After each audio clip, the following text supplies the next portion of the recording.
les enfants ont besoin que leurs envies, soient entendues et comprises. Ils n'ont pas forcément besoin, que ce soit assouvi, en réalité. Bienvenue sur Jambon Coquillette, un podcast Bubble Mag.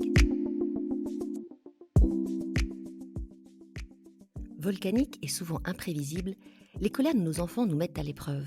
Au mieux, elles révèlent en nous des trésors de patience, au pire, une violence honteuse. Souvent, elles nous font osciller entre les deux.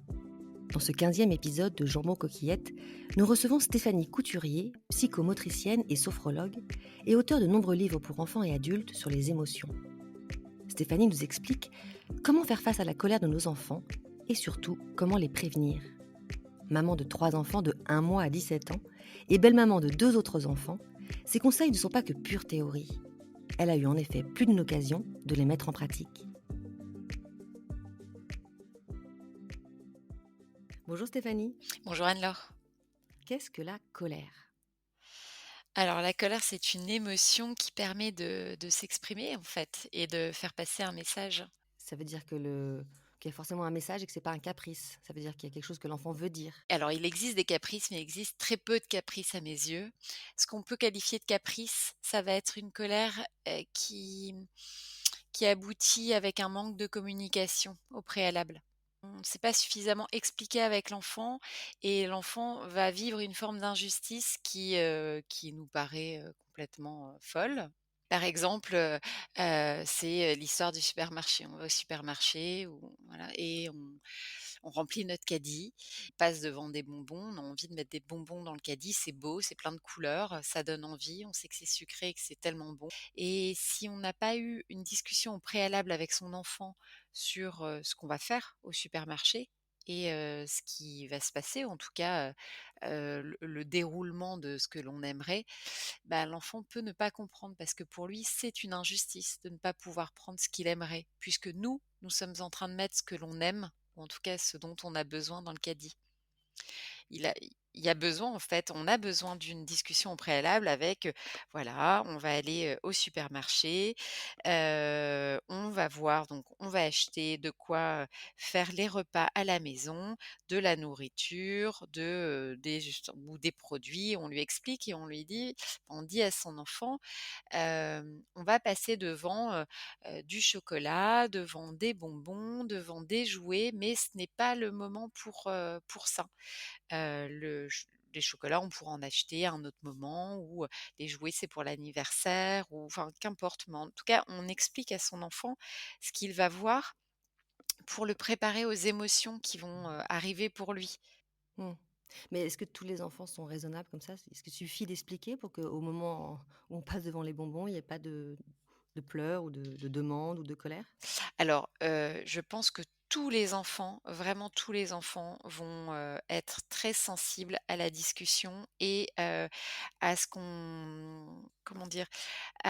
Surtout aux émotions qu'on va presque lui apprendre au préalable. C'est-à-dire que quand on explique à son enfant: «Tu vas en avoir envie», heu, tu il y a presque de la joie qui va arriver parce qu'on va voir tellement de choses, ça crée de la joie en soi. C'est difficile parfois de se dire il y a de la colère qui peut arriver ou même de la tristesse quand on nous dit non. Quand on explique ça à son enfant, vraiment tous les enfants derrière, enfin, quel que soit son enfant, quel que soit son tempérament, il va comprendre. Après, il y a des enfants, plus filous que d'autres, j'ai envie de dire et évidemment, il y a des enfants qui vont quand même dire: «Ah maman regarde, j'en ai envie» ou «Oh, ça serait super Justin», C'est voilà. ça, Il va négocier. tenter de négocier. Mais on peut aussi très facilement, lui proposer autre chose. C'est-à-dire que enfin, les enfants ont besoin que leurs envies, soient entendues et comprises. Ils n'ont pas forcément besoin, que ce soit assouvi, en réalité. Nous, on pense que, c'est ça le caprice, c'est, l'enfant en a envie, il a besoin que ce soit assouvi et on est là en tant qu'adulte avec la frustration en disant non et puis c'est normal de dire non et ça aide nos enfants à grandir. Mais on peut aussi dire non en proposant autre chose pour montrer que cette envie, on la met pas, sous le tapis, en fait. On fait pas comme si elle n'existait pas. On la prend en considération, on la regarde et on lui dit: «OK, tu en as envie, c'est normal, c'est vrai, c'est beau, ça donne envie. Moi aussi, ah là là, j'aimerais tellement, j'ai envie de ces paquets de gâteaux, mais c'est pas bien pour moi, c'est trop de sucre, en ce moment je fais attention» ou autre. On explique en fonction de qui l'on est et puis de ce qui est important pour nous. Mais de dire, par exemple, ce jouet, tu en as très envie, tu sais ce qu'on peut faire? On va le prendre en photo, comme ça on se souviendra, que c'est ce jouet dont tu avais envie ou ce paquet de bonbons dont tu avais envie et quand, on cherchera un cadeau ou quelque chose à acheter et ben, on saura qu'il faut regarder dans les photos pour pouvoir retrouver C'est ton malin. envie. Et ça, généralement, mais vraiment à chaque fois que je l'ai proposé à tous les enfants que j'ai pu rencontrer et aussi quand je l'ai proposé aux parents, ça a toujours fonctionné. C'est-à-dire proposer un plan B. Cette envie, elle existe, heu, on l'écoute, on la prend en considération, mais ça ne veut pas dire qu'on va assouvir cette envie, pour autant. Ouais, c'est vrai que je pense que souvent on oublie de parler avec ses enfants. On est dans le rush, Bah oui. on est à 100 à l'heure, on se dit: «Il faut faire les courses vite, vite, vite» et puis on oublie complètement en fait qu'on a un petit Mmh. être avec qui on peut communiquer et qui va entendre et avec qui ça va faciliter vraiment les relations après. C'est en ça que c'est dur, en fait, je trouve, d'être parent, c'est que ça demande, de la patience et on n'a pas tous beaucoup de patience. Moi, je n'en ai pas énormément, par exemple, mais ça demande d'être patient et ça demande de consacrer du temps à son enfant et pas forcément Je et pense que d'anticiper. d'anticiper Oui et beaucoup sur ce qui va arriver. d'anticiper et de communiquer, de bien De communiquer. communiquer. Mmh. Mais alors, la colère chez les tout petits, chez les nouveau-nés, avant le langage, comment on apaise? Qu'est-ce que d'abord, qu'est-ce que ça signifie? À partir de quel âge on peut se mettre en colère? À quel âge ça vient? Et heu et comment on gère? Alors je pense que la colère, elle arrive, presque, j'ai envie de dire tout de suite, c'est de la frustration, c'est une réaction émotionnelle face à une frustration. Moi, je vois mon bébé qui a 1 mois et demi, bah, dès, les premières semaines, quand, finalement, il n'a pas ce dont il a besoin et d'ailleurs c'est toute la difficulté finalement d'accordage avec le parent, c'est qu'en tant que parent, on est là et on comprend pas toujours, ce dont a besoin notre enfant. Il y a des pleurs, il y a des cris, donc ça arrive vraiment très, très petit et qu'est-ce qu'on fait? Bah, ça dépend un peu de l'âge de son enfant. C'est-à-dire que quand ils sont bébés, déjà, c'est difficile de savoir, comme je viens de le dire, ce qui se passe. Donc on essaie de rassurer son enfant et de le calmer avec, nos bras, avec, des gestes tout doux et puis avec la parole. Et puis on essaie de comprendre ce dont a besoin l'enfant pour, satisfaire justement, ce besoin ou cette envie, mais à ces âges-là, c'est ont des besoins. Et puis après, quand ils grandissent et qu'il n'y a pas forcément la parole, c'est pareil, il y a pas la parole, mais il y a de la communication non verbale. L'enfant avec sa mimique, et puis il va pouvoir pointer, il va s'exprimer d'une autre façon et il va montrer en fait, ce qui se passe pour lui. Ou, s'il a envie d'attraper, le jeu, de son frère, bon bah, il y va de toute façon. Donc on comprend ce qui se passe.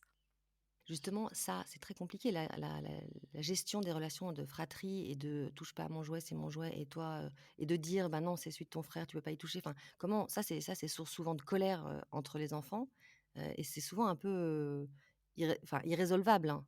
Oui, alors ce qui apaise vraiment beaucoup, c'est toujours la même chose, c'est de citer, c'est de verbaliser ce que l'on comprend de la situation. Par exemple, voilà, 2 frères, qui se disputent parce que, il y en a un qui a un jouet, enfin et l'autre veut lui attraper, ben non, c'est son jouet, il vient de l'avoir pour son anniversaire et il a pas envie de le partager. C'est de dire, «Tu te sens triste, tu es en colère, il ne veut pas te prêter son jouet, je te comprends, qu'est-ce que c'est enfin, c'est vraiment, ça paraît pas sympa pour toi parce qu'il est tellement beau, tu en as tellement envie. Enfin, c'est vraiment de mettre des mots sur tout ça.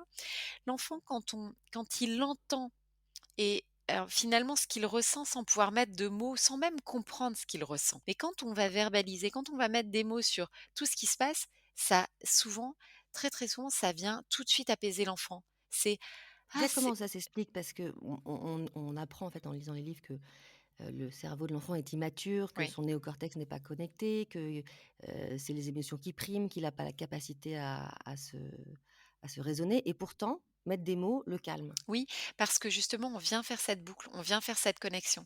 Ce que l'enfant n'est pas capable de comprendre, c'est-à-dire que nous, quand on va ressentir une émotion et on va se dire au fond de nous: «Oh là là, je la supporte pas», ça ou ça me met en colère ou, je me sens jalouse, même si on le dit pas comme ça, mais on le ressent et on sait que c'est de la jalousie au fond de nous, même si on veut pas se l'avouer. On fait cette boucle intérieure. L'enfant n'a pas cette boucle. C'est juste, il ressent l'émotion de plein fouet et il réagit face à ce qu'il ressent. Et nous, avec la parole, on vient faire cette boucle. On vient lui dire: «Ce que tu perçois à l'intérieur de toi, ce que tu ressens, bah, c'est de la colère» ou alors c'est évidemment, on ne le dit pas avec ces mots-là, mais on dit juste: «Tu es en colère, c'est normal». Il faut que ce soit très simple. Si on commence à Mmh. faire des phrases compliquées, l'enfant n'écoute pas et on passe à côté. Mais si on reste très simple, on va à l'essentiel en disant: «Tu es en colère, c'est normal» et surtout qu'on lui montre que c'est légitime. C'est légitime d'être en colère ou, de se sentir triste quand on a très envie de quelque chose et on nous dit non. Donc ce sont des émotions qui sont bien réelles et on doit faire avec. Donc se dire: «Oui, ben, c'est normal de ressentir ça». C'est vrai qu'il alors c'est bien, moi j'aime bien à chaque fois je dis toujours: «C'est vrai que» parce que enfin, c'est vrai, oh là là, ce camion, il donne envie, il est beau tout en bois comme ça, c'est chouette, donc c'est vraiment de lui montrer qu'on a bien compris ce qui se passait et pour autant, sans dire à son frère: «Bon, bah, maintenant tu lui donnes». Après on se met à la place de son frère en disant: «Bon et toi, je te comprends aussi. C'est vrai qu'il est tu viens d'avoir ton ce beau camion en bois pour ton anniversaire. T'as pas envie de le partager parce que il est à toi, c'était ton cadeau et ça t'embête ton petit frère qui est là à côté, qui veut te le prendre, Bah, c'est quoi la solution alors? bah, la solution, c'est déjà juste d'avoir mis des mots sur les 2 très, très souvent, ça change tellement la situation qu'il y en a un des 2 qui va changer d'avis. C'est-à-dire que c'est ou le petit qui va chercher autre chose ou le grand qui va, avoir envie de le proposer à son petit frère parce que le fait d'avoir mis ces mots, ça vient complètement calmer la situation. Quand ça ne calme pas la situation, c'est que souvent, ça a pris, c'est déjà monté très fort dans les tours. Les colères s'est Mmh. déjà vraiment installée et le petit a déjà frappé le grand ou quelque chose de cet ordre-là et donc il y a autre chose qui s'est un peu installé et qu'il faut réussir à faire redescendre et là, c'est plus on peut y aller, enfin, on peut y arriver plus facilement avec, presque, de l'humour en disant ou alors juste en prenant mais vraiment, la colère comme personne à part entière qui arrive en disant: «Oh là là, mais cette colère, elle est venue vous embêter tous les 2. Mais regardez-moi ça!» enfin et jouer quelque chose autour de la colère en disant: «Tout ça pour ce beau camion. C'est vrai qu'il est beau ce camion». Ouais, c'est détourner C'est l'attention, détourner l'attention et très souvent, ça vient un peu les déstabiliser et puis il y en a un qui va dire: «Bah, moi j'aime bien parce que, la ouais, porte, elle peut ils oublient s'ouvrir» leur et colère. ils oublient leur colère et ils viennent voilà. Est-ce que l pour les tout petits, même comme les plus grands, est-ce qu'il y a pas une colère qui doit s'exprimer parce que les enfants sont nerveux, parce qu'il faut que ça sorte? Oui, parfois on ne peut pas les éviter de toute façon, mais ce qu'il faut toujours tenter, c'est d'essayer de mettre des mots sur ce qui se passe. Pour montrer à son enfant, qu'il est entendu et c'est une forme de respect et surtout pour lui, c'est beaucoup mieux au niveau de la construction de sa confiance en lui et de son estime de lui-même. Mais si ça passe pas avec les mots, qu'est-ce qu'on fait? Enfin, est-ce qu'on peut mettre un enfant dans sa chambre en disant: «Bah, écoute, je comprends qu'ils sont en Bien colère, tu as besoin sûr. de l'exprimer, mais par contre ça dérange tout le monde donc voilà, tu peux te mettre dans ta chambre et puis quand ça ira mieux, tu viendras», par Bien sûr, exemple? c'est ce qu'il faut faire. Il faut, dire, si la colère prend trop de place et on ne parvient pas finalement à apaiser son enfant, c'est de dire: «Bah, tu as tout à fait le droit d'être en colère, mais par contre, moi j'ai aussi le droit d'être, enfin et j'ai besoin et j'ai aussi le droit de pouvoir être dans du calme. J'ai envie de rester dans un endroit calme». Donc la colère, si elle est là, il faut lui demander de s'exprimer dans ta chambre. Là, pour l'instant, on ne peut pas, subir ça, mais si tu veux, je viens avec toi ou je t'accompagne ou D'accord.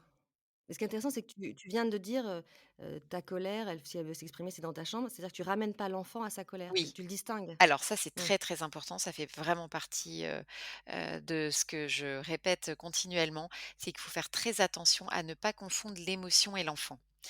On ne dit pas d'un enfant qu'il est colérique ou qu'il est peureux. Ça, ce sont des étiquettes, mais qui en fait font très mal à l'enfant et qui lui, comment dire?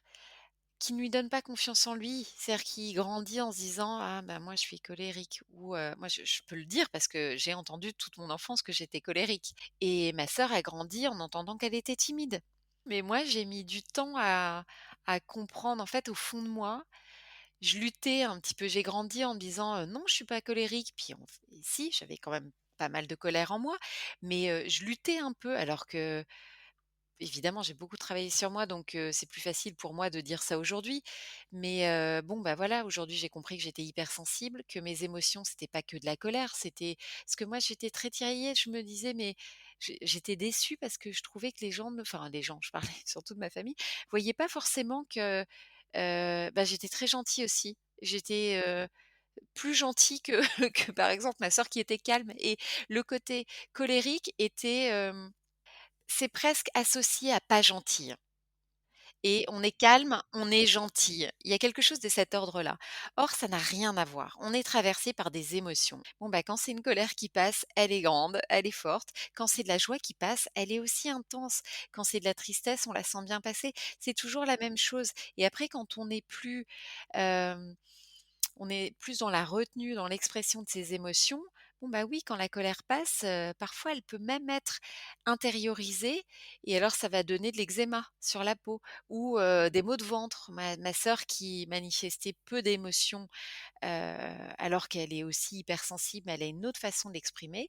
Bon, bah, elle a été opérée de l'appendicite alors qu'elle n'avait pas l'appendicite. Après l'opération, on lui a dit que c'était pas l'appendicite. Elle avait somatisé et Elle juste, avait somatisé, elle avait mmh, très, très mal au ventre mmh. et c'est comme ça que souvent que ça se passe. C'est-à-dire que soit c'est exprimé, extériorisé, soit c'est intériorisé et ça va s'exprimer différemment parce que l'émotion est là.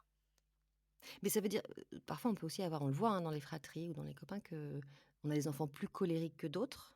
Oui. C'est-à-dire ce sont des enfants qui, ressentent les émotions plus fortement? Très souvent, ce sont des enfants qui, soit sont hypersensibles ou en tout cas sont plus sensibles et vont ressentir des émotions de façon plus intense et puis ça va aussi avec, ce n'est pas que dans l'expression des émotions, ça va être aussi, dans le tempérament de l'enfant.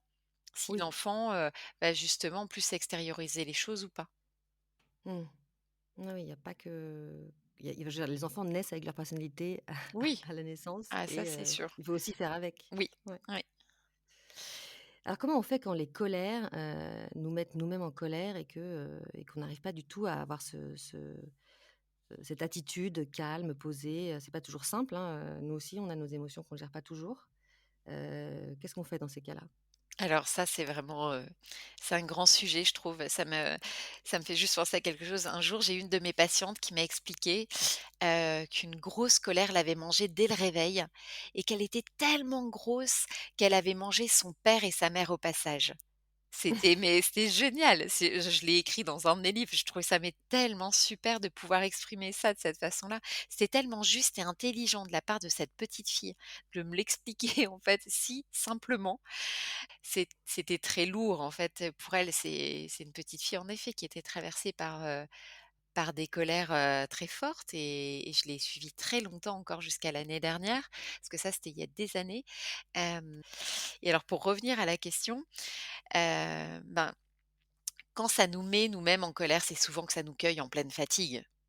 Mmh. Il faut toujours On n'a pas le chercher courage, on n'a voilà, pas la patience, oui, c'est pas le moment, on est déjà, exactement.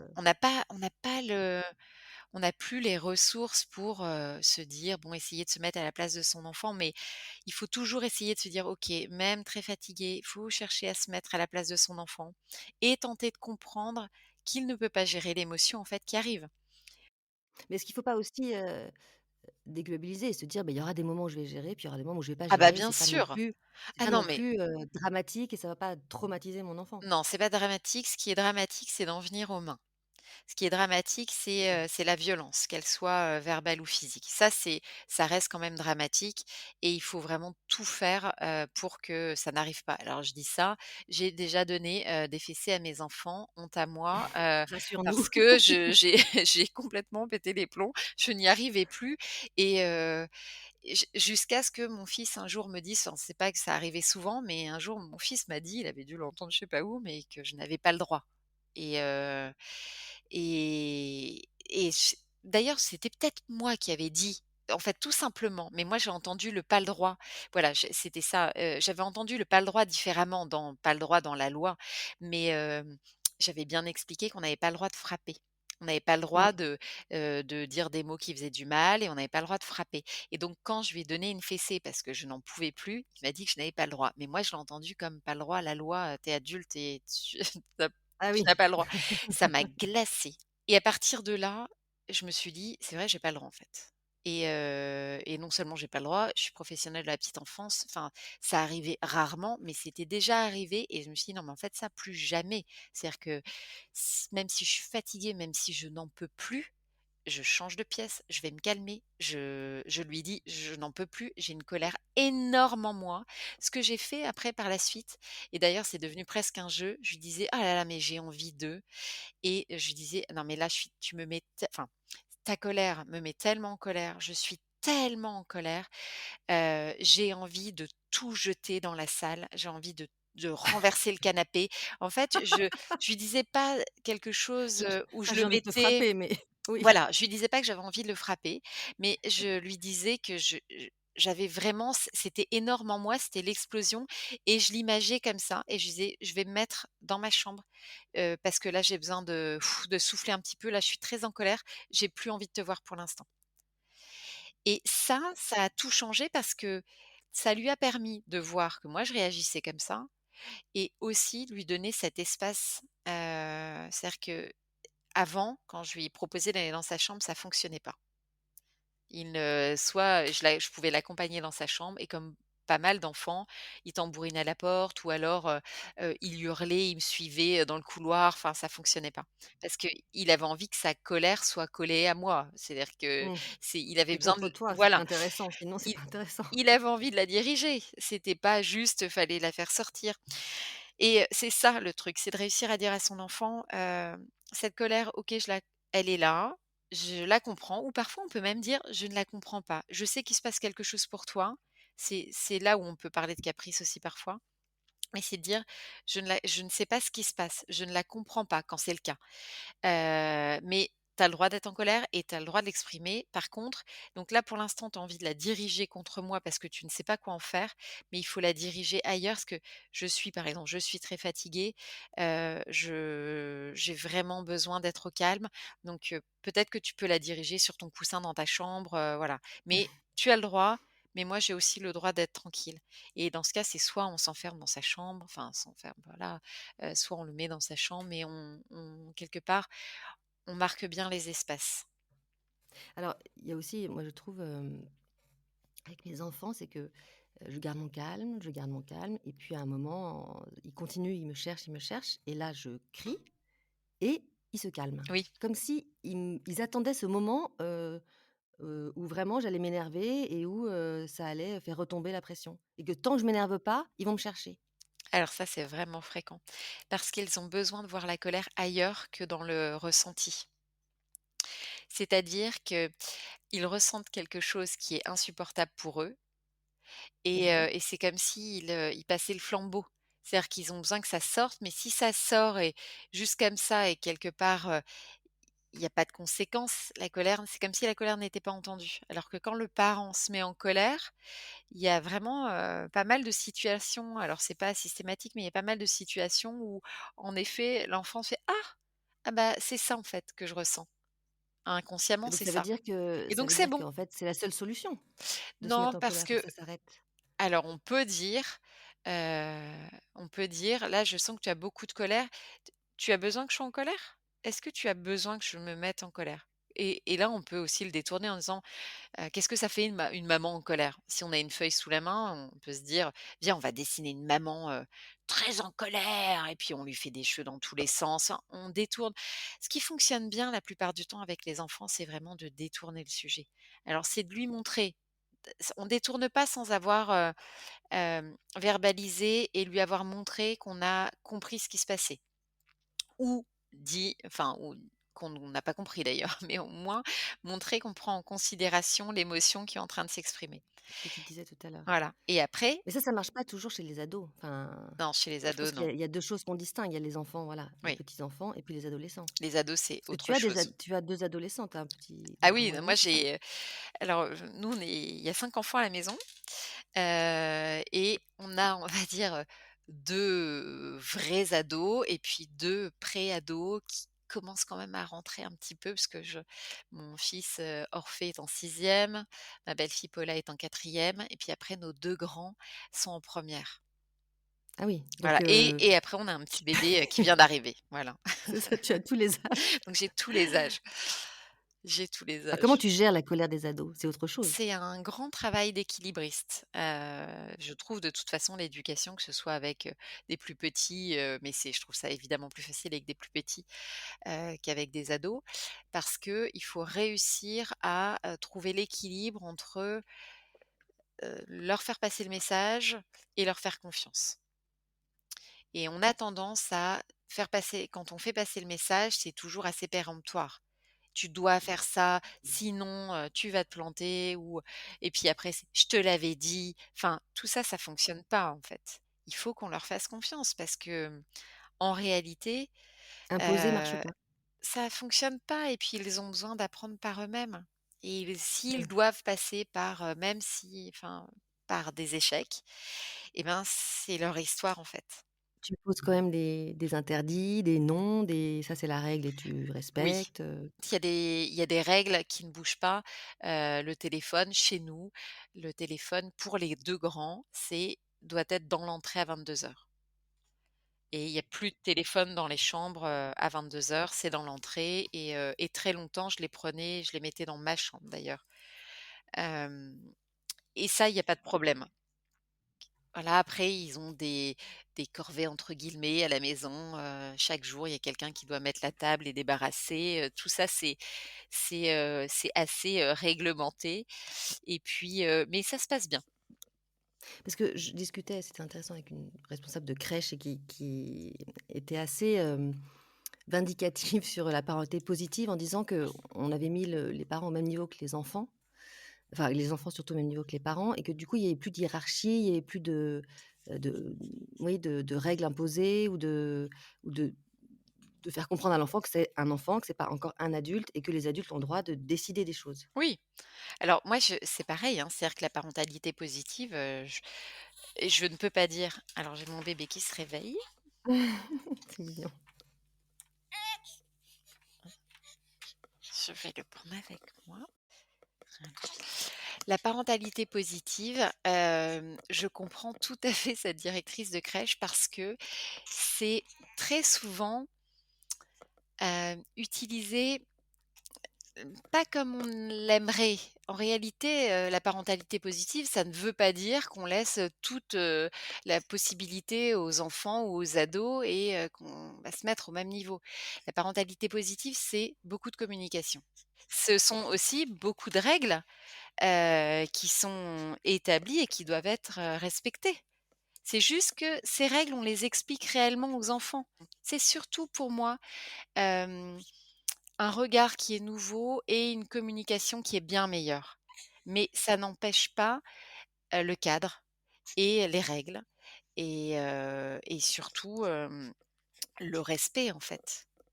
Je pense que c'est important. Enfin, moi, je sais que j'ai totalement raté cette partie-là, c'est-à-dire que je mettais des règles que je ne respectais pas et donc j'ai un ado qui est un excellent négociateur, qui négocie surtout en permanence et ce travers-là, je le vois beaucoup chez les adolescents, cette faculté qu'ils ont de négocier, de pas lâcher. Est-ce que c'est justement parce on leur a appris à communiquer et à entrer en relation et à exprimer leurs besoins et à est-ce que c'est pas un travers? Alors moi, je trouve ça génial. Alors, en effet, je trouve qu'il y a beaucoup d'adolescents qui négocient, mais ça, c'est presque le propre, de l'adolescence et mais moi, je trouve ça assez chouette, en fait. C'est-à-dire que moi aussi C'est les épuisant, alors, c'est épuisant. c'est épuisant, mais j'ai aussi, mon grand donc qui a 17 ans, qui négocie, mais très, très bien, au point où très souvent, je ne sais plus pourquoi j'ai dit non au début. C'est C'est-à-dire ça. que ces arguments sont tellement pertinents et justes que je ne sais plus pourquoi j'ai dit non et ben, je là-dessus, je peux revenir en disant, «C'est vrai, je suis OK, je suis d'accord avec ce que tu dis. Par contre, souvent j'essaie de revenir à ce qui était important pour moi et puis, par rapport aux règles. Donc, on va négocier et ça va être un entre 2. Mais derrière, même je j'ai pas souvent, très souvent après ça, je, j'ai pas l'impression que c'est, comment dire? Hem, que ça n'a pas fonctionné ou c'est que c'est un échec. Au contraire, je suis assez fière de lui. Je me dis: «Mais c'est génial, s'il réussit à faire ça, dans la vie ou au travail, enfin après, c'est super!» c'est Mais c'est vrai aussi que je me le dis aussi de temps en temps et c'est vrai aussi que quand j'argumente moi aussi bien, avec des choses, légitimes, je vois qu'il l'accepte. voilà. Oui, c'est ça. Moi, Stanislas, c'est exactement ça. C'est-à-dire quand je lui explique correctement les choses, d'ailleurs, il me dit: «Bon, bah, voilà, si tu m'expliques correctement, il suffit de m'expliquer, c'est bon». Et du coup, ça passe. Mais parfois, il a des arguments, qui tiennent très, très bien la route aussi et c'est à nous de les entendre, en fait. Alors, il est ça fait combien de temps qu'on ouais, ça fait déjà 37 minutes, hein, qu'on papote. Donc, je vais, poser la dernière question traditionnelle de jambon coquillette, c'est quelle est votre recette SOS quand vous n'avez pas le temps de cuisiner? Alors nous, c'est, toujours la même recette SOS, c'est, riz, poulet, brocoli. C'est Riz, systématique. poulet, brocoli. Voilà Ah oui, et là, il faut et savoir il que mange les brocolis. ah oui et alors les brocolis chez nous, c'est un peu notre spécialité. D'ailleurs, le petit, dinosaure qui fait plein de bruit là dans mes bras en a même, 2 doudous. En Il a 2 brocoli? doudous brocolis, oui, c'est parce que c'est un peu ce qui caractérise notre famille, ça fait rire tout le monde. Parce qu'on les fait à la, on les fait revenir en fait et on les laisse bien croquants. Donc, ils sont presque crus, ils sont juste chauds et bien croquants D'accord, donc tu les et coupes en morceaux, tu les mets à la poêle? voilà et on les fait revenir et donc c'est très, très bon. Bah, mille merci Stéphanie, c'était vraiment très chouette et puis c'est mignon d'entendre c'est Lars, c'est ça C'est ton Lars, prénom? oui, Ouais, qui est dans mes bras et ça y est, qui est réveillé. c'est mignon d'entendre. Beh, je te laisse avec ton petit garçon et merci beaucoup pour cette interview, Merci c'était très Anne-Laure. riche, très intéressant. Au revoir. Au revoir. Merci à vous pour votre écoute. Vous retrouverez dans les notes de cet épisode un lien vers le site de Stéphanie Couturier, ainsi que les références de ses livres sur les émotions. Si vous avez aimé ce podcast, accordez-lui 2 petites minutes pour lui attribuer quelques étoiles et rédiger un commentaire avant de le partager avec votre entourage. À bientôt!